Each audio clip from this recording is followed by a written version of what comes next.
My dear students, welcome to my channel. आज हम लोग पढ़ेंगे एक्सरसाइज 2C का क्वेश्चन नंबर 10। क्वेश्चन नंबर 10 है, इफ 2 ^ 3x - 1 + 10 ये divide 7 = 6, then x is equal to, x जो है x का वैल्यू ये किसके इक्वल होगा। यहाँ पे 4 ऑप्शंस दिया गया है। चारों ऑप्शन में से कोई एक ऑप्शन सही है। उस सही ऑप्शन को, करेक्ट ऑप्शन को हमें चूज करना है। तो इसको कौन सा ऑप्शन सही होगा इसको जानने के लिए सबसे पहले जो मेरा ये क्वेश्चन दिया गया है इसको सॉल्व करते हैं। क्वेश्चन है,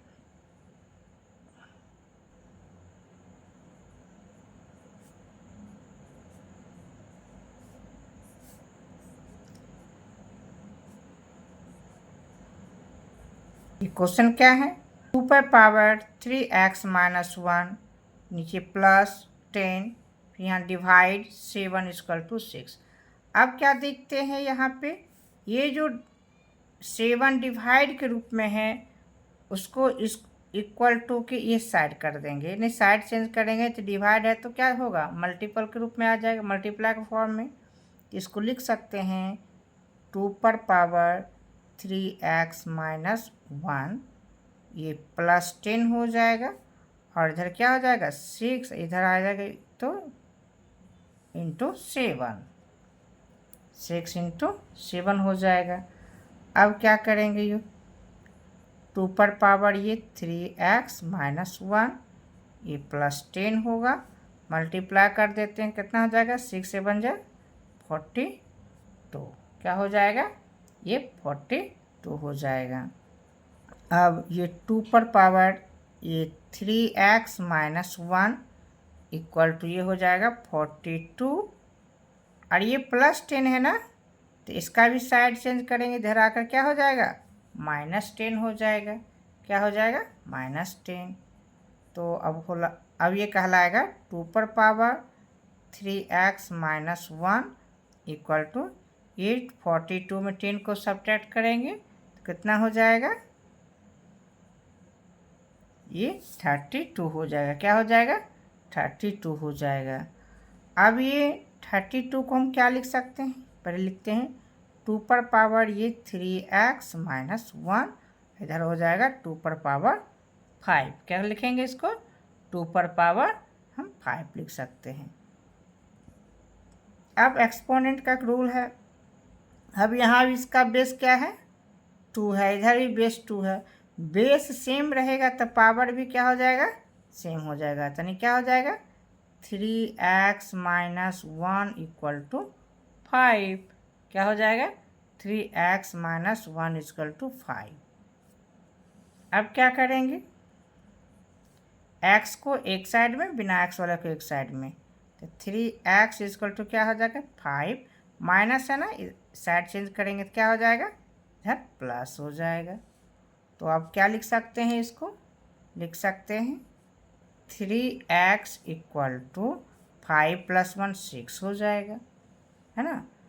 तो अब x इक्वल टू क्या हो जाएगा, ये 3x के साथ मल्टीप्लाई के फॉर्म में है तब हो जाएगा 6/3 डिवाइड के फॉर्म में, तो 3 × 2 = 6, तो x का वैल्यू क्या आ गया, x का वैल्यू 2 आ गया, x का वैल्यू क्या आ गया 2 आ गया।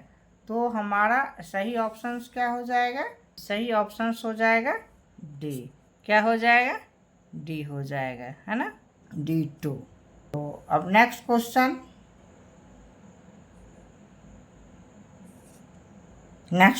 है क्वेश्चन नंबर 11, 2/3 पर पावर 0 का वैल्यू क्या होगा। हम लोग एक क्वेश्चन पढ़े हैं, x⁴ का वैल्यू क्या होता है 1 होता है, एक फार्मूला है, क्या है x⁴ का वैल्यू क्या होता है 1। तो उसी तरह से अगर 2/3 को हम x मान लेते हैं तो 2/3 पर पावर 0 का वैल्यू क्या होगा 1 के बराबर होगा, यानी कि हमारा राइट आंसर क्या हो जाएगा सी, राइट आंसर क्या होगा सी हो जाएगा। अब नेक्स्ट क्वेश्चन है क्वेश्चन नंबर 12, क्वेश्चन नंबर 12 है -5/3 ⁻⁻1। इसका भी फार्मूला सेम फार्मूला है, पढ़े हैं। तो यहाँ पर पावर क्या हो जाएगा, देखो x पर पावर, या ऐसे लिखें a/b पे पावर -m इक्वल टू क्या हो जाएगा, ये b/a पर पावर m, ऐसा हमने बता दिए हैं पहले। तो ये उलट जाएगा, 3/-5 हो जाएगा, 3/-5। लेकिन स्टैंडर्ड फॉर्म लिखने के लिए डिनोमिनेटर को हमेशा पॉजिटिव फॉर्म में लिखा जाता है। तो ये क्या हो जाएगा, -3/5। क्या हो जाएगा, -3/5। -3/5 पर पावर 1 का वैल्यू क्या होगा, -3/5 ही होगा। इस तरह से इसका सही आंसर हो जाएगा -3/5, ने option number C. Next question है, अब नेक्स्ट क्वेश्चन है क्वेश्चन नंबर 13, -1/2 पर पावर 3। इसका वैल्यू क्या होगा, क्या है, -1/2 पर पावर क्या है, 3 है। तो इसको हम क्या लिख सकते हैं, इसको लिख सकते हैं -1/2 इंटू -1/2 3 टाइम्स। तो 1 2 3 टाइम्स माइनस है, तो क्या हो जाएगा, माइनस हो जाएगा संपूर्ण। 1 इंटू 1 इंटू 1 क्या हो जाएगा, 1 हो जाएगा। 2 इंटू 2 इंटू 2 क्या हो जाएगा, 8 हो जाएगा। तो इसका वैल्यू क्या आ गया, -1/8, जो कौन है, राइट आंसर मेरा डी हो जाएगा, -1/8। क्या हो जाएगा, -1/8। नेक्स्ट क्वेश्चन, क्वेश्चन नंबर 14 है।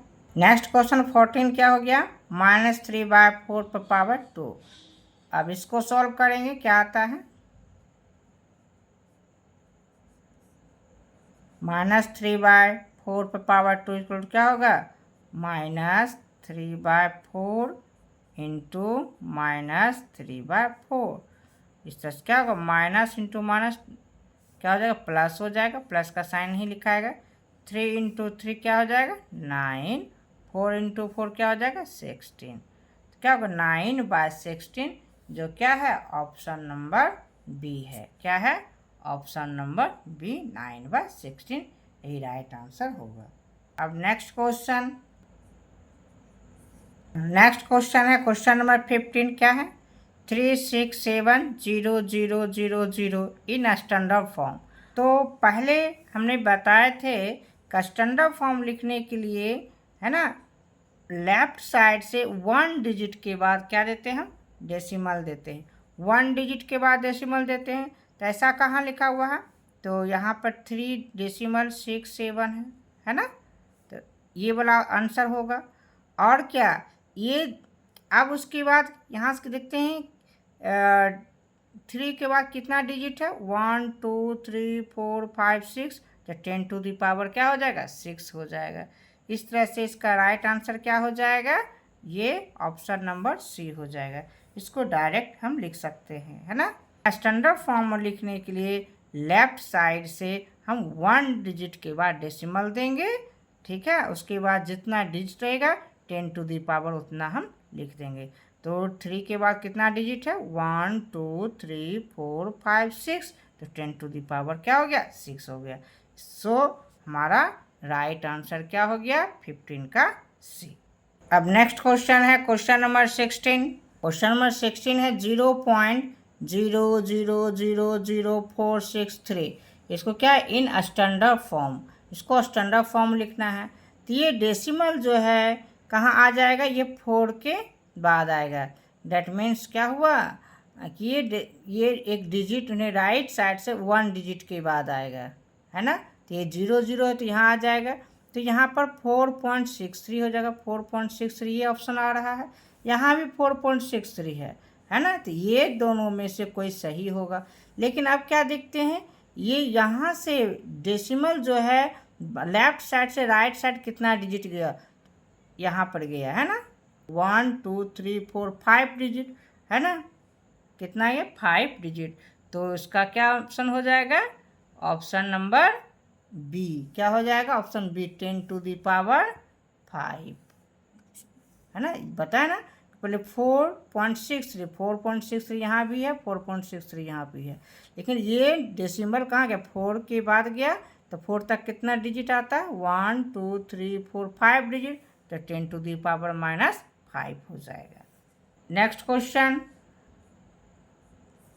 क्वेश्चन नंबर 17, 0.00036 इंटू 10⁻4 को हमको इक्वल फॉर्म लिखना है। कैसे लिखेंगे इसको? इस तरह से लिखकर बताते हैं। 0.00036 इंटू 10⁻4 हो गया, तो इसको क्या लिख सकते हैं? 0.00036 इंटू 10⁻4 का मतलब 1/40 हो जाएगा, है ना। क्या हो गया? 1/40।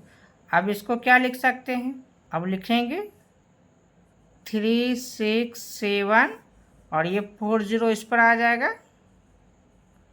आपके डिजिट के बाद यहाँ डेसिमल था 1 2 3 4 5 6, तो यहाँ पर राइट साइड से काउंटिंग करेंगे 1 2 3 4 5 6, यहाँ हो जाएगा, है ना। तो 6 डिजिट के बाद डेसिमल बैठा देंगे, तो ये कौन सा हो गया? या इसको हम क्या लिख सकते हैं? 3.67 भी लिख सकते हैं। तो हमारा राइट आंसर क्या हो गया? राइट आंसर हो गया ऑप्शन ए, है ना, 3.67। तो आशा करते हैं आप लोग को सारा मैथ प्रॉब्लम समझ में आया होगा। यदि ये वीडियो हेल्पफुल लगे तो इस चैनल को सब्सक्राइब करें, लाइक करें, तो अपने फ्रेंड को भी शेयर करें, जिससे उसे भी आगे पढ़ने में मदद मिलेगा। फिर मिलते हैं नेक्स्ट वीडियो में। Thank you.